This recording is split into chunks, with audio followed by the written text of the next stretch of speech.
Morning po sa ating lahat. It's 11:25. So, tayo po ay magpatuloy sa ating pag-aaral. Actually, last time, if you remember, pinag-aaralan po natin yung Joshua chapter 22 na kung saan, just a recap, na kung saan yung mga Reubenites, half tribe of Manasseh, saka na kung saan sila ay nagkaroon o nagtayo ng parang pagkasambahan doon sa ano yung pastor? Altar, no? Nagtayo sila ng altar. So, nagkaroon sila ng hindi pagkakaunawaan ng mga ibang angkan ni Israel, no? So, ngayon, tayo naman po ay sa chapter 23 ng Joshua. Diyan po yung pag-aaralan natin ngayon. At ito po ay nawa ay pagsikapan nating alalahanin na kung saan ito ay makakatulong sa ating ding paglakad sa Panginoon. Kasi ito ay isang para bang a farewell ni Joshua sa mga taga-Israel, no? So, ganun din sa atin. Marami siyang mga sinabi at paalaala dito na pwede nating magamit sa ating pang-araw-araw din na buhay. Kasi ito yung paalala niya para sa magiging pang-araw-araw na buhay ng mga Israelites, no? So, isang paalala or command ni Joshua sa mga taga-Israel. So, bago magsimula tayo po muna ay manalangin. O dakilang Diyos, Ama naming makapangyarihan sa lahat, kami nagpupuri, nagpapasalamat sa inyong kabanalan, sa aming mga buhay. Salamat po, Panginoon, sa pagkatipon niyo po sa amin at kami lumalapit, lumadalangin sa inyo, Panginoon. Nanawa kami, Panginoon, ay inyong samahan. Kayo, Panginoon, na magturo sa amin. Gamitin mo lamang po ako, Panginoon, at tagapagsalita mo, Panginoon. Panginoon, ang lahat ng maihayag dito, Panginoon, sa pulpito, Panginoon, ay maging katutunan sa amin at maging paalaala sa bawat isa sa amin. Ang nasa ganun, Panginoon, sa aming mga lakad, sa aming mga ginagawa at sa aming natamong pangako mula sa inyo. Panghawakan namin itong patuloy at nang kami, Panginoon, din ay makalakad, Panginoon, sa inyong mga iniutos. Dalangin namin, Panginoon, ang inyong pagpapatawad sa amin. Linisin nawa, Panginoon, ang aming mga karumihan, sa aming mga kasalanan. Nang sa ganun, Panginoon, ang mga salita mo, Panginoon, ay mag-keep sa aming mga puso at isipan, Panginoon. Maraming salamat po, Panginoon. At lahat na ito, Panginoon, ay aming hiling dalangin na may kaparehas salamat sa dakilang pangalan na Jesucristo ang tagapagligtas namin. Amen. So, yan po. So, atin po munang baybayin yung kwento, no? Maiksi lang naman tong, it's just a 16 verse. And after that, after kung may paliwanag yung kwento about Joshua chapter 23, then I'll be giving some points about it, no? Sabi dito sa Joshua chapter, sundan niyo po, ano, chapter 23, no? So, magkaroon tayo ng pagpapaunawa ng salita niya, no? So Joshua chapter 23, sabi diyan, and it came to pass as a long time after the Lord had given rest unto the Israel, no?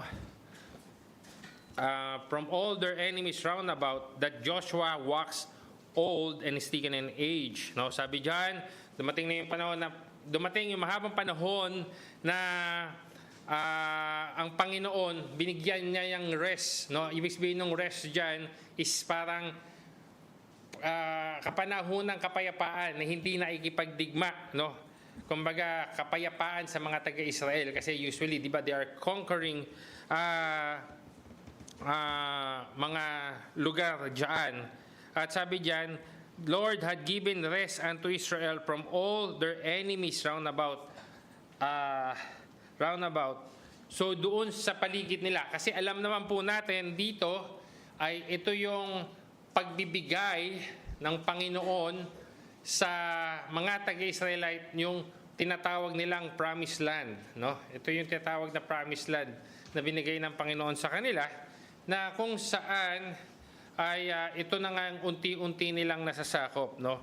At sabi dito, kumbaga nagkaroon ng panahon na halos na conquer na nila, no? Pero may some na may natitira pa din Pero walang nakikipag-away sa kanila that time, walang nanggugulo.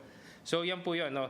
Sabi diyan, matanda na si Joshua. Verse 2, and Joshua called all the Israel and their all elders and for all their heads and for their judges and for their officers and said unto them, I am old and sticking years. Sinabi niya, matanda na siya.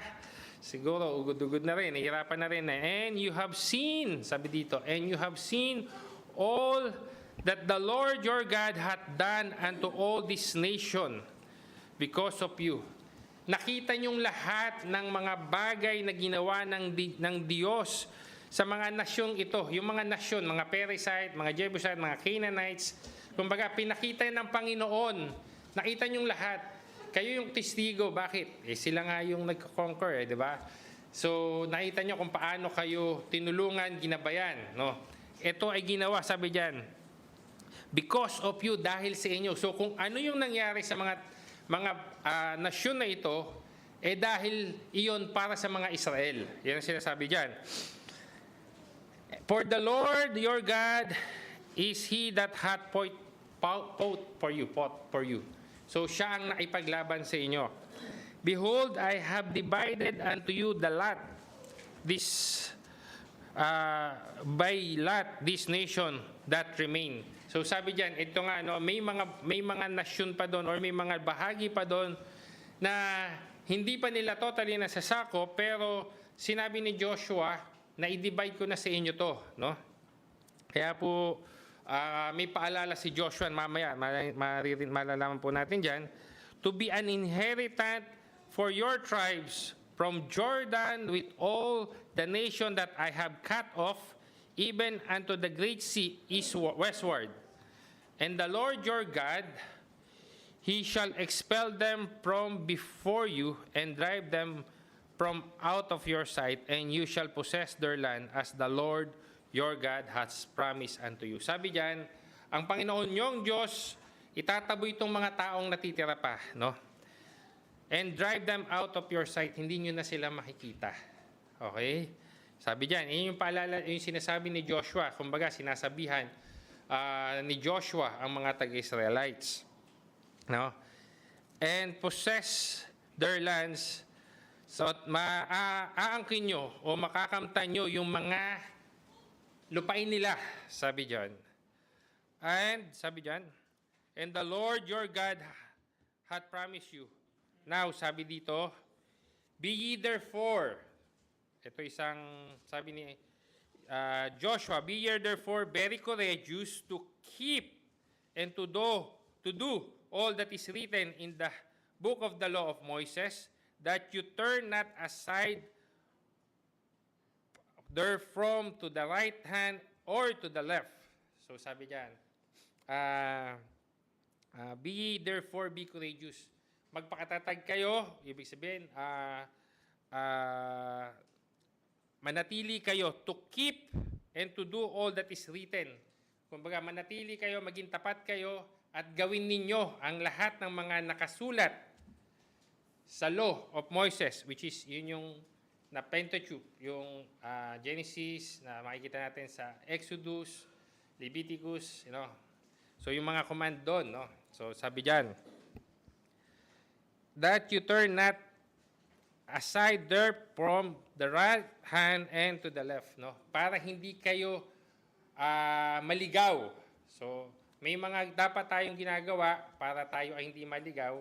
Iyon, sabi nga ni Joshua, tingnan natin, pag-aralan natin, kumbaga lumakad tayo doon sa mga batas na isinulat ni Moises. And that ye come not among this nation, these that remain among you, neither make mention of their name, of their gods, nor cause be swear to swear by them, neither serve them, nor bow themselves unto them, but cleave unto the Lord your God as ye have done unto this day. So, bakit kailangang alalahanin o panghawakan o bakit kailangang manatili nitong mga Israel sa batas na itinuro ni Moises para hindi nga sila masway or hindi sila maligaw o hindi sila malapit doon sa mga naiwan na nasyon. No? Naintindihan niyo po? Para hindi sila maligaw o maiwan, manatili o pwede silang mahawahan doon sa mga naiwan na nasyon. Kaya sabi diyan, para hindi kayo magbow, hindi kayo parang mag-swear doon sa mga Diyos-Diyosan nila. Kasi alam naman natin na yung mga lugar na sinakop nila, sila ay mga nananampalataya sa Diyos-Diyosan. Okay? So sabi diyan, verse 9, "For the Lord hath driven out from before you great nation and strong, but as for you, no man hath been able to stand before you unto this day." So sabi diyan, yung Panginoon ang nagtaboy sa mga malalaking nasyon na to. Sabi diyan, sila ay hindi lang simple. They are strong, malalakas. Kumbaga, kung isipin nyo, di ba, from the very beginning, tong mga Israelites, lagi silang, nasakop sila, kumbaga, naging servant sila ng mga Egyptian. So, hindi sila ganun talagang totally kalakas. No? Pero yung mga malalakas na mga bansa, sabi diyan, ay sabi ni Joshua, ay nasakop nyo sa pamamagitan ng Panginoon. At sabi diyan, one man of you shall chase 1,000, for the Lord your God, He is that fighteth for you, as He hath promised you. Sabi niya, isang tao lang sa inyo, kaya niyong magpatakbo or tumalo ng 1,000. No? Kasi bakit? Ang lumalaban sa inyo ay ang Panginoong ninyong Diyos, na siyang ipinangako niya sa inyo. Sabi diyan, take good heed therefore yourself, no? Sabi diyan, that ye love the Lord your God. Sabi diyan, isang paalala ng kaya manatili kayong o kumbaga parang isa puso nyo, sabi diyan, na ibigin nyo ang Panginoon ninyong Diyos. Else, if you do in any wise go back and cleave unto the remnant of this nation, even this day remain among you, and you shall make marriage with them, and go in unto them, and they unto you. No, sabi diyan, kung sakali man na kayo ay bumalik dito sa mga nasyon na to, ibig sabihin, di ba may mga natitirang nasyon, nakisama kayo, sabi diyan, and cleave unto the remnant of this nation, at makisalo kayo sa kanila, at sila man ay makisama sa inyo. Know for a certainty, verse 13, certainty that the Lord your God will no more drive out any of this nation from before you. Alalahanin nyo, sabi niya dyan, na ang Panginoong niyong Diyos, pagka nakisama kayo, di ba ang pangako ng Diyos, lahat yan itataboy ng Panginoon at kayo yung mananatili. Pero pag nakisama kayo sa kanila, hindi na itataboy ng Panginoong Diyos yung mga natirang mga tao dyan sa lupain na yan. At sabi niya, but they shall be snare and trap unto you, and scourge of your sides, and thorns in your eyes, until ye perish from off this good land which the Lord God hath given you. Kumbaga, sinabi ng Panginoon, sila ay magiging tinik sa inyong mga mata, sila ang magpapahirap sa inyo, no? Snares, magpapahirap sa inyo, hanggang sa itong lugar na ito ay mawala sa inyo. So, isang paalala ng Panginoon, no, na sabi sa kanila, wag na kayong makikisama sa kanila. Okay? Verse 14, and behold, this day I am going the way of all the earth, and ye know in all your heart and in all your soul that not one thing hath failed of all the good things which the Lord your God spake concerning you, all are come to pass unto you, and not one thing hath failed thereof. So So sabi ni Moises, ngayon, kumbaga, kung lilisanin man niya yung lugar na yon, or kung yun nga, matay man siya, lagi niyong tatandaan at alam ng inyong mga puso, no, at ng inyong kaluluwa, na ni minsan ang Panginoon ay hindi nagkulang sa lahat ng kanyang pangako sa inyo concerning you. So sabi diyan, so kung lahat ng mga pinangako ng Panginoon sa inyo, lahat iyon nangyari ngayon, sabi diyan. Therefore, if it shall come to pass that as all good things are come upon you, which the Lord had God promised you, so shall the Lord bring upon you and all evil things until he has destroyed you from off these good lands which the Lord your God had given you. Sabi diyan, kung sakali at dumating ang panahon na sa lahat ng mabubuting bagay na pinagkaloob sa inyo ng Panginoon, so sabi diyan, at tumalikod kayo sa Panginoon. Kumbaga, yung command ng Panginoon na sinabi sa kanila ay tinalikuran nila.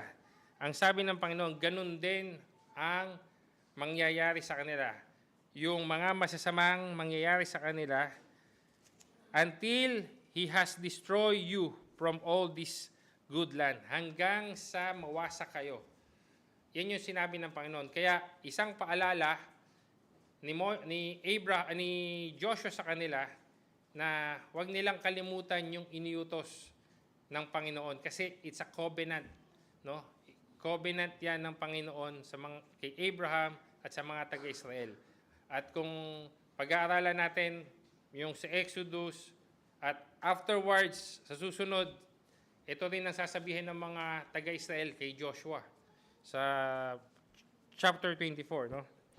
So, kung sinabi ng Panginoon na lahat pinangako ng Panginoon sa kanila, ibinigay.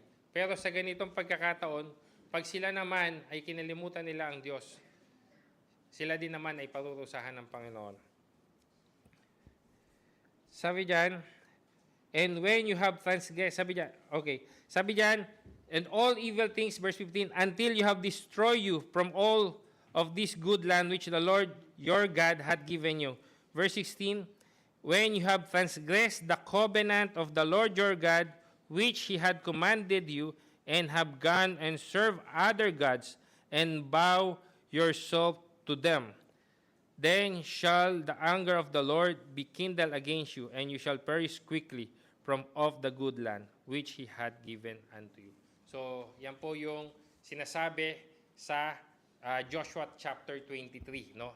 So, yan yung summary. Kung isa-summarize po natin yan, ang buong tinuturo po sa atin ng Panginoon dyan ay tinutupad ng Diyos, no, ang kanyang pangako sa mga taong nagmamahal at nagtitiwala sa Kanya. Yung binasa po natin at piniliwanag ko po sa inyo, iyan po ay pagpapakita ng pagtupad ng Panginoon sa kanyang mga pangako. Kailan niya po ba pinangako yan? No? Pinangako po niya yan simula nung tinawag niya si Abraham. Okay? So, tinutupad ng Diyos ang kanyang pangako sa mga taong nagmamahal at nagtitiwala sa Kanya. So ngayon, bigyan ko po kayo ng 3 puntos na dapat nating matandaan po dito. No? Dito po, kailangan lagi nating alalahanin ang katapatan ng mga pangako ng Diyos sa atin. Yan po yung makikita natin sa verse 3. And you have seen all that the Lord your God hath done unto all this nation because of you. For the Lord your God hath given you, hath point for you. No? So pinakita dyan na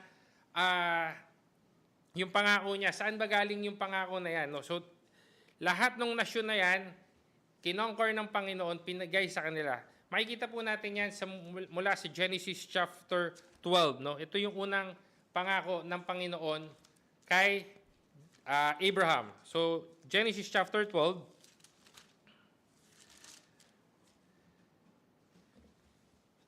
Sabi diyan sa verse 2, and I will make of thee a great nation, and I will bless thee, and make thy name great, and thou shalt be a blessing, and I will bless them that bless thee, and curse him that curseth thee, and I will be with thee. Shall all families of the earth be blessed. Okay? Yan yung unang pangako ng Panginoon kay Abraham. Na kung saan makikita po natin ano nga po ba yung blessing, paano siya gagawing malaking nasyon, no? Sa Genesis chapter 15, from verse 12 to 18, makikita po natin yung sinabi ng Panginoon na yan para kung yung pag-conquer sa nasyon na yan. No? So sabi diyan, verse 12 ng Genesis chapter 15, and when the sun was going down, a deep sleep fell upon Abraham, and lo, an horror of a great darkness fell upon him. And he said unto Abraham, know of a surety that thy seed shall be strangers in the land that is not heirs, and shall serve them, and they shall afflict them 400 years. Ito po yung nangyari. Kaya po, tingnan natin yung, alalahanin natin yung mga katapatan at pangako ng Panginoon sa kanila. Di ba? Ang sabi diyan, yung angkan mo, magsiserve sila doon sa hindi nila nasyon. And pahirapan sila 400 years. And that's the time na ang mga Israelites ay napunta sa Egypt. Okay? At sabi diyan, and also that nation whom they shall serve will I judge, and afterward shall they come out with a great substance. Kung maalala nyo po, sa Exodus, pinakita diyan na nung pinalaya sila, maraming kayamanan yung mga taga-Israel na nakuha sa mga Egyptian. Alam niyo po ba yon? Na kung saan sinabi ng Panginoon na lumapit kayo sa mga Egyptian at actually hiningi nila. Kaya marami silang, nung malis sila doon, marami silang dalang ginto. Alam niyo po ba yon? That's the reason why, yun na nga rin yung naging dahilan nila doon sa ginto na yung ginawa nilang golden calf. Kasi gusto nila may Diyos-Diyosan. No? So sinabi ng Panginoon yan. So pangako yan ng Panginoon. So binigay na sa kanya. Ang sabi diyan, verse 15, and thou shalt go to thy fathers in peace, thou shalt be buried a good age. But on the fourth generation they shall come thither again, for the iniquity of the Amorites is not yet full. Verse 17, and it came to pass that when the sun went down, it was a dark, behold, a smoky furnace and burning lamp as passed between those pieces. And in the same day, the Lord made a covenant to Abraham, saying, ito naman yung covenant ng Panginoon kay Abraham. Unto thy seed have I given thee this land, from the river of Egypt unto the great river, the river Euphrates, the Kenites, the Kenizzites, and the Kedumanites, and the Hittites, and the Perizzites, and the Rephaim, and the Ammonites, and the Canaanites, and the Girgashites, and the Jebusite. No? So ito po yung area na kinonquer nila Joshua. So alalahanin po natin yung mga pangako na yan na binigay ng Panginoon. At iyon ay natanggap na nila. Amen? Tapos, sa atin din, di ba may pangako sa atin ng Panginoon? Sa panahon naman natin ngayon, tayong mga Kristiyano, anong pangako ng Panginoong Hesukristo sa atin? In John chapter 3, verse 16, alam naman natin yan, di ba? For God so loved the world that He gave His only begotten Son, that whosoever believeth on Him should not perish but have everlasting life. So tayo ay binigyan ng pangako ng Panginoon. At ang sabi din na kung tayo manampalataya sa Panginoon nating Diyos o sa Panginoong Hesukristo, hindi tayo maghihirap bagkus magkakaroon tayo ng buhay na walang hanggan.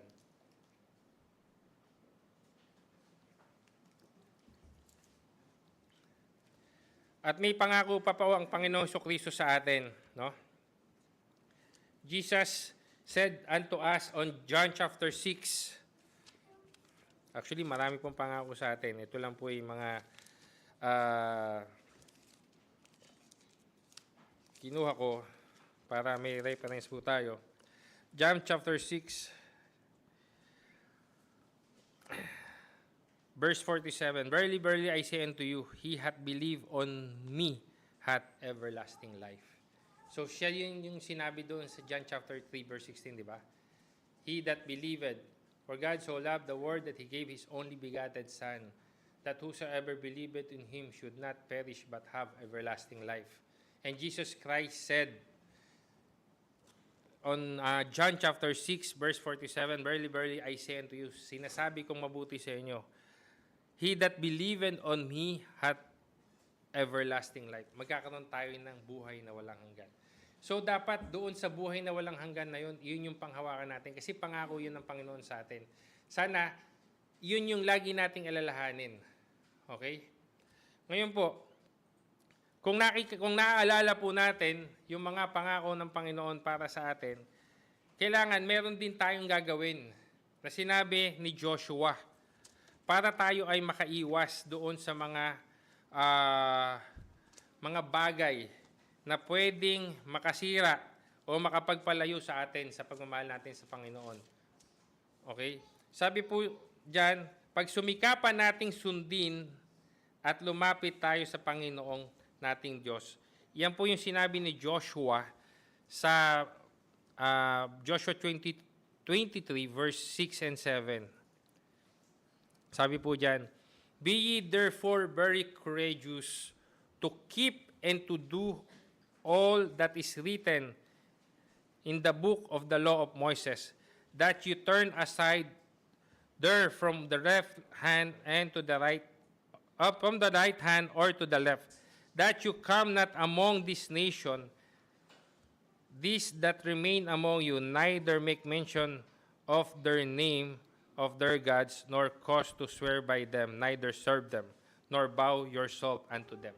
So, pag sumikapin natin sundin at lumapit tayo sa Panginoon, ngayon tayo ay naligtas na, tama? Sila, ipinangako sa kanila, binigay na sa kanila ng Panginoon yung promise na lupa para sa kanila. Ang sabi sa kanila, i-keep nila yung commandment ng Panginoon na binigay niya kay Moises. Actually, marami po ngayon, ang nakakalungkot.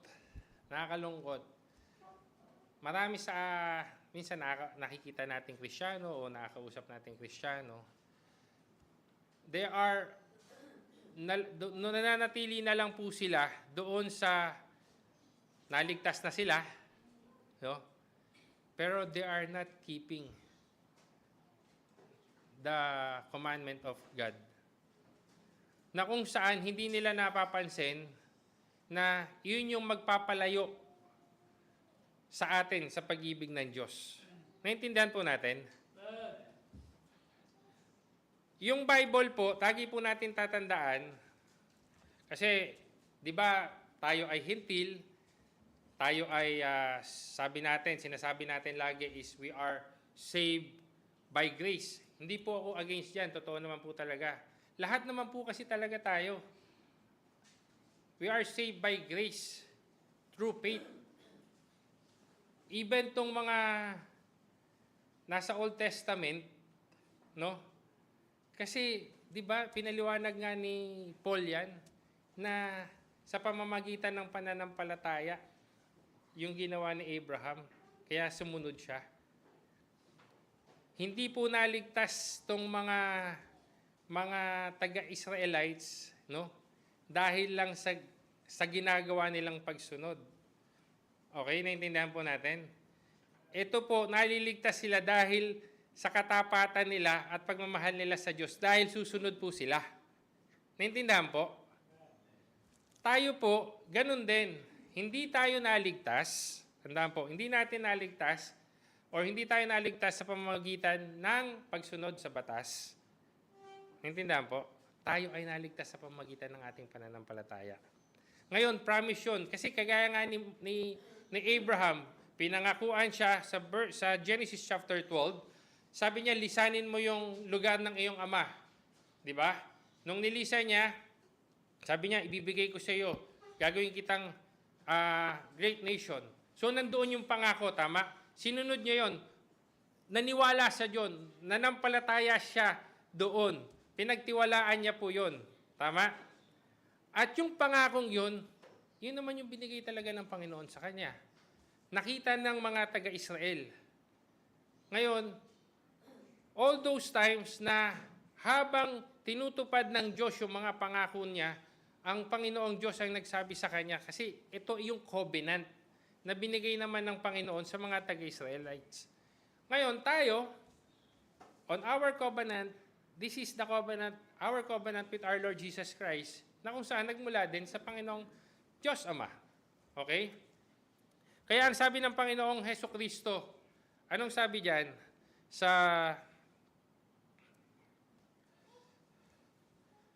Sabi ng Panginoong Hesukristo, yung if you love me, keep my commandment, John chapter 14, verse 15.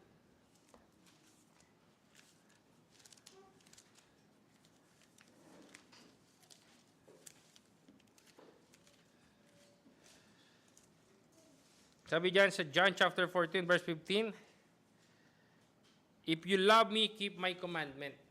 No, ganun din po tayo, no? So, kung mahal natin ang Diyos o mahal natin ang Panginoong Jesucristo, ikikip natin yung commandment na binigay niya sa atin o yung inuutos niya. Ano nga po ba yung inuutos niya? Saan po ba natin makikita yon? Sa Biblia lang din po. And wala po, ang sabi ng Panginoong Jesucristo, ano yung commandment niya? Wala siyang binagong commandment na ginawa ng Ama. Tama? Naintindihan niyo po? Walang ginawa ang Panginoong Hesukristo na ibang commandment. Pero ano yung ginawa niya? Siya yung nag-fulfill ng mga commandment na sinabi ng Panginoon. Okay? So, as He fulfill on that one, tayo, pwede nating sundin yon. Of course, I just want to explain that kasi minsan sinasabi nila pagka tayo ay naging mananampalataya, dapat ginagawa mo din itong mga lahat ng nasa Old Testament. Meron po kasing tinatawag na moral law saka ceremonial law. Hindi na po tayo sakop ng ceremonial law. Kaya hindi na po natin ginagawa yung mga trumpet, yung mga nandoon sa book. Kasi sabihin natin, Brother Albert, sabi dyan, keep the law na ginawa ni Moses. We're not that. Pero, hindi naman tayo sinasabihan na pag hindi natin nagawa yon, nawala yung kaligtasan natin. Kasi, ceremonial law po yun eh. Pero yung commandment na kung saan, una, yung nasa Ten Commandment, yung moral law, na kung saan, pag binasa mo po yung Ten Commandment, all of that one will be beneficial for us as well. No? Una, sa Panginoon. Kaya nga, dalawa lang yung greatest commandment, tama? Ano po yung dalawang greatest commandment na yon? Ha?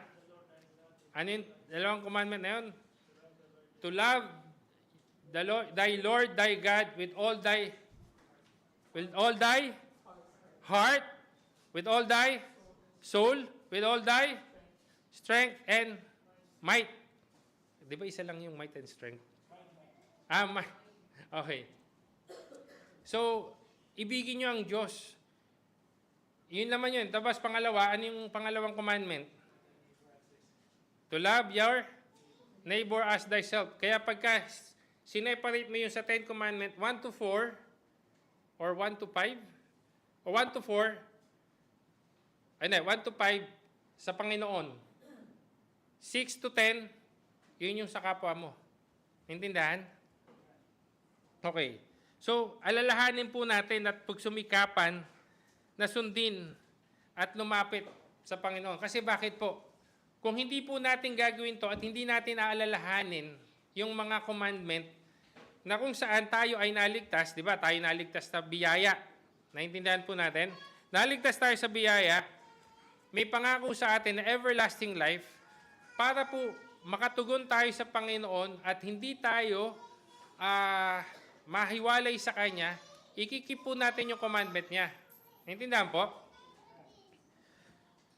Pangatlo, alalahanin din po natin yung paalala ng Diyos kung tayo'y susuway sa Kanya. Kasi dito po, sinabi po ni Joshua, makikita po natin dito na kung susuway po tayo kung susuway sila sa commandment at maikisama sila, at sabi po diyan, verse 15, therefore it shall come to pass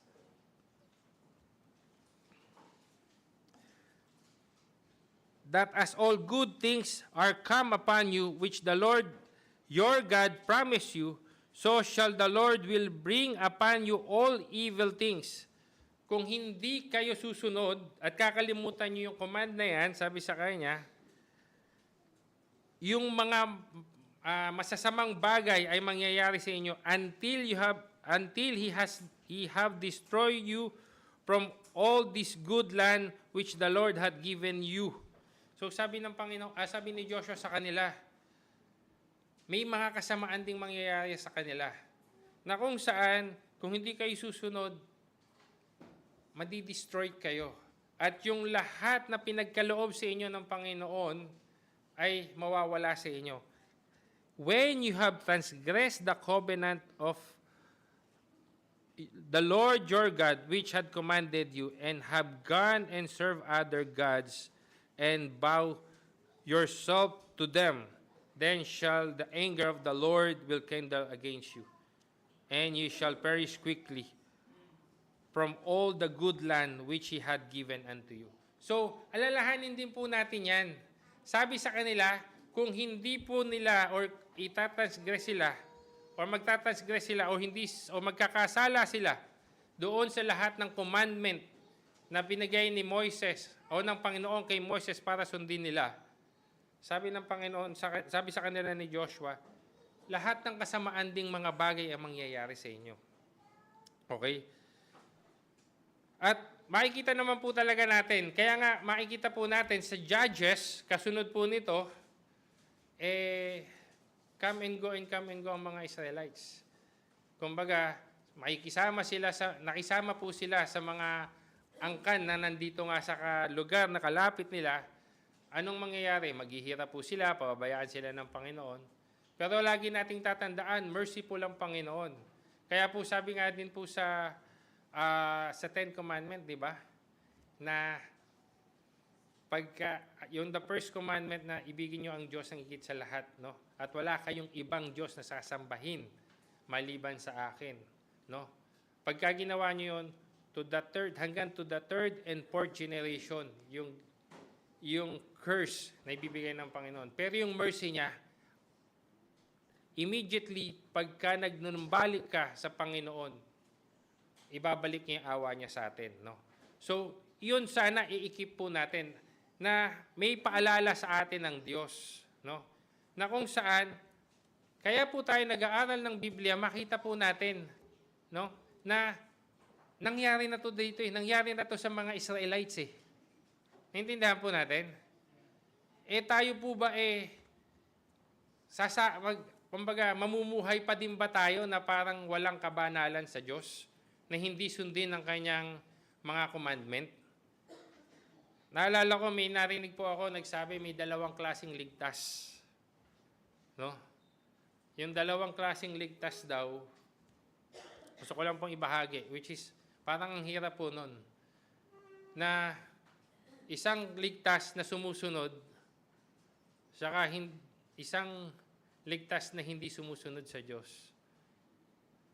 Parang napakahirap pong, parang nahirapan akong tanggapin yon, pero tandaan po natin, sinabi po dito kay Joshua, no? Na kung hindi ka susunod, yung mga evil things mangyayari sa iyo. Sa atin, kung tayo po talagang totoong ligtas, tayo po ay susunod. Kasi binigay na po yung pangako sa atin. Hindi na po natin? Binigyan tayo ng pangako ng everlasting life. Ang kailangan lang po natin sundin ng Panginoon. Sabi niya, kung mahal mo ko, i-keep mo yung commandment ko. Ngayon, kaya lang naman po tayo malalayo sa Panginoon Kasi hindi natin kinikip. Kaya po magtatransgress tayo. Kaya nga, ganun na lang yung minsan pinag-aaralan natin ng ating church covenant na kung saan meron tayong mga bagay na huwag tayong makipamatok, no? Kasi bakit? Doon tayo magkukos ng pagkaligaw na kung saan, anong mangyayari sa atin? Nandoon yung may mga bagay na hindi nangyayaring mabuti sa atin. Pero sa nasabi po ng Biblia, sabi ng Panginoong Jesucristo, kung mahal natin siya, sundin natin siya. Makikita po natin sa sinabi ni Joshua dito, na yung galit ng Diyos, kailan po sisirain sila? Pag nag-serve na sila sa ibang Diyos. Tayo po ba kailangan pa natin bang mag-serve sa ibang Diyos uli? O doon lang tayo manampalataya sa totoong Diyos natin? Amen? At sundin natin ang kanyang mga pinag-uutos. Tatlong bagay lang po, no? Para po maramdaman natin yung pagtupad sa atin ng mga pangako ng Panginoon. Alalahanin natin, no? Yung mga katapatan ng Diyos. Pag sumagapin po nating sundin, no? Pag sumikapan po nating sundin at lumapit tayo lalo sa Panginoon. At tandaan din po natin, may kaparusahan na nag-aantay sa atin kung sakali man, kung sakali mang hindi tayo susunod at tatalikod tayo sa Diyos, no? As a conclusion po, no? Dahil naging matapat ang Diyos sa mga pangako niya sa atin, tayo naman po ay dapat maging tapat din sa pagmamahal sa Kanya sa pamamagitan ng pagsunod sa utos niya, no?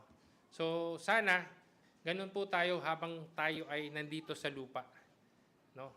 Mag-keep tayong mag-serve sa Panginoon.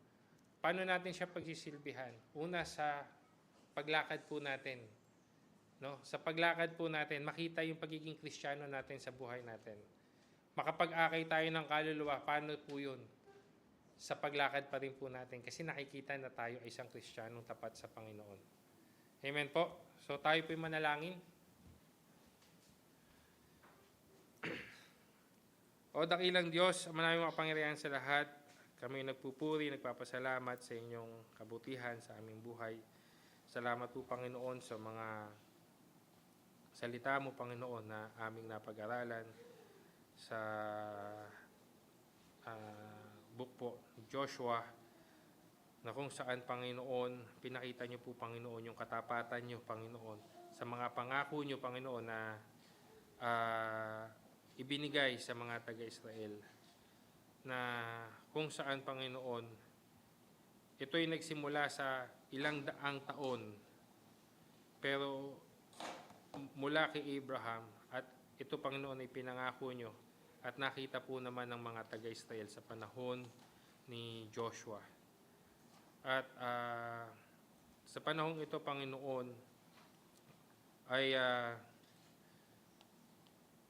nagpaalala si Joshua sa kanila na kung saan sila ay maging matatag,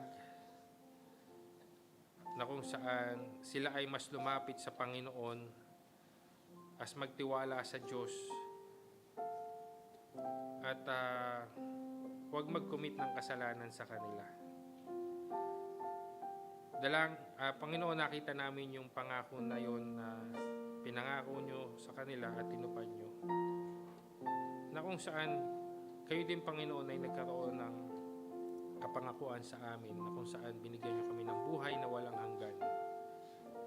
Nawa, Panginoon, itong mga bagay na to, na mga napag-aaralan namin sa inyong salita, nawa, Panginoon, ito rin, Panginoon, yung maging magpatibay sa amin, sa aming mga lakad, Panginoon, na kung saan kami man, Panginoon, ay panghawakan namin yung mga pangako mo, at kami din, Panginoon, ay makasunod, Panginoon, sa mga utos mo, bilang pagpapakita namin ng pagmamahal namin sa inyo.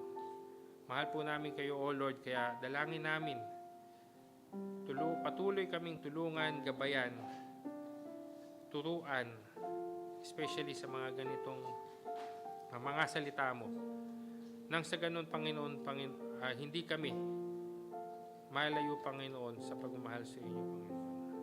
Nang sa gayon din, Panginoon,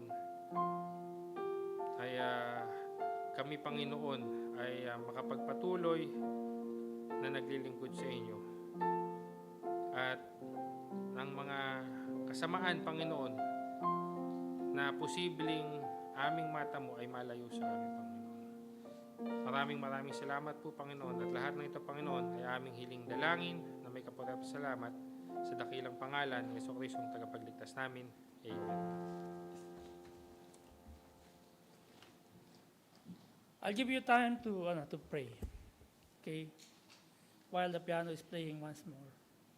I'll give you at least 1 minute to pray for yourself. What are those promises that you hold that a way that you give thanks to the Lord? Pwede ba kayo magbigay ng mga pasasalamat na pinangahawakan niyo yung pangako ng Diyos habang nagpe-play po yung piano? Pinangahawakan niyo yung pangako ng Diyos na yun yung way niyo na pasalamatan ng Diyos. At yun yung way niyo na mangako kayo sa Diyos na maging tapat kayo sa Kanya. I know, you're not perfect. I'm not perfect. You need God in your life actually. And you need to make a vow, to make a commitment to Jehovah, to Yahweh, to the Lord our Adonai. Right now, what are those promises that you can say to God, I praise you for this promise. Come on. You have 1 minute to praise God and to ask God for help. To commit yourselves. He commit to you. He promised to you. He's been faithful to you since the world began, since you did not yet exist in this world. And God called you.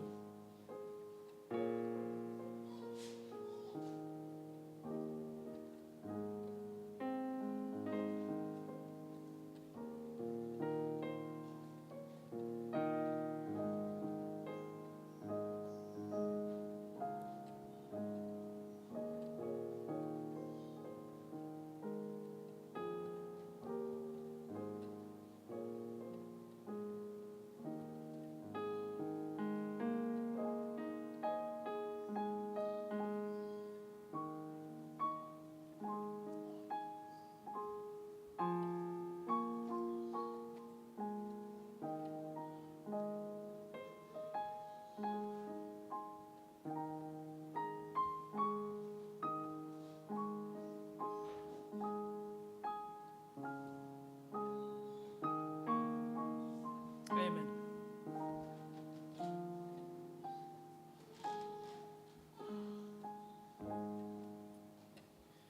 As we close the service, please all arise as we sing the second hymn we sang earlier. We'll just sing the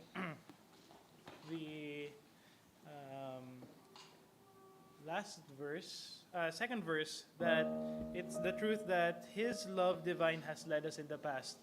And what we should do, that we ask the Lord to be our ruler, and that we should keep His law, His word in our hearts. Let us sing the second stanza of God of our Fathers.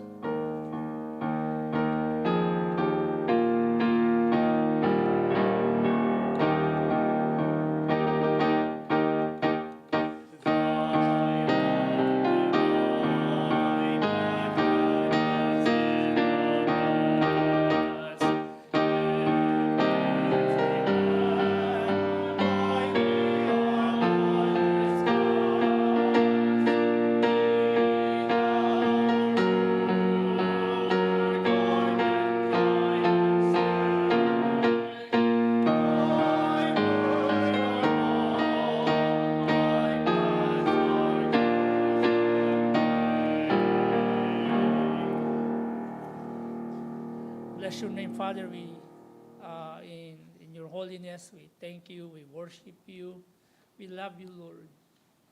And we thank you for reminding us, or continually reminding us, O Lord, of who we are in thy sight. And oh Lord, we pray that may you continue to bless your people. Make your people devoted to you.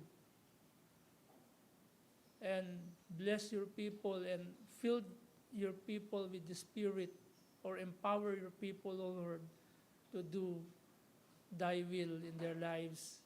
As we end this worship service, Father, we pray that may you sustain us this day or tomorrow and onwards, O Lord, until makabalik po ang bawat isa sa lugar na ito to worship you. In Christ's name, Amen.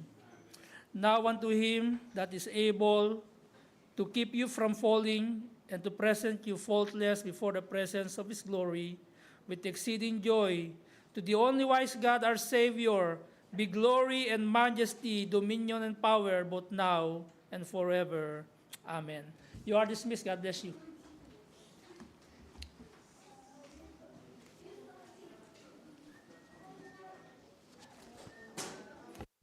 Kamayan po natin ang bawat isa sa kwartong ito, sa room na ito.